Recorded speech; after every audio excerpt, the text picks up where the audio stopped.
Hello കൂട്ടുകാരെ, നമുക്കേ ഒരു ഗ്രീൻ ചട്നി കണ്ടാലോ? പനീർ ടിക്കയുടെ കൂടെയും ചിക്കൻ ടിക്കയുടെ കൂടെയൊക്കെ നല്ലൊരു കോമ്പിനേഷൻ ആയിട്ടുള്ള ഈ ഗ്രീൻ ചട്നി എങ്ങനെയാണ് തയ്യാറാക്കേണ്ടത് കണ്ടല്ലോ? നേരെ വീഡിയോയിലേക്ക് പോകും.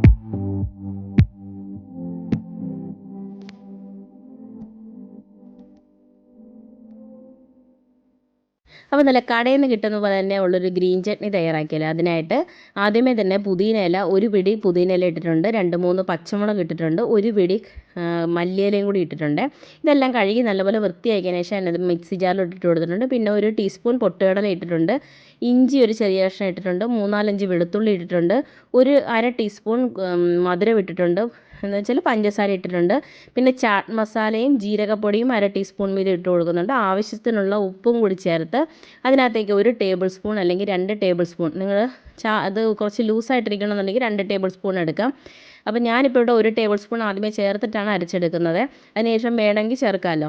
പിന്നെ അതിനകത്തേക്ക് ഒരു പകുതി നാരങ്ങയുടെ നീരും കൂടി ഒഴിച്ചു കൊടുക്കുന്നുണ്ട്. കുരുവില്ലാതെ വേണം ഒഴിച്ചു കൊടുക്കാൻ.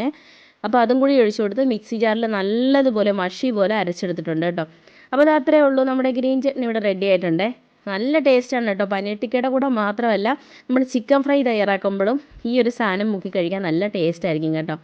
അപ്പോൾ എല്ലാവർക്കും ഈ ഗ്രീൻ ചട്നി ഇഷ്ടമാണെന്നുണ്ടെങ്കിൽ ഒന്ന് കമൻറ്റ് ചെയ്യാൻ മറക്കരുത്. അപ്പോൾ നമ്മുടെ വീഡിയോ ഇഷ്ടപ്പെട്ടെങ്കിൽ ഷെയർ ചെയ്യാനും മറക്കരുത്.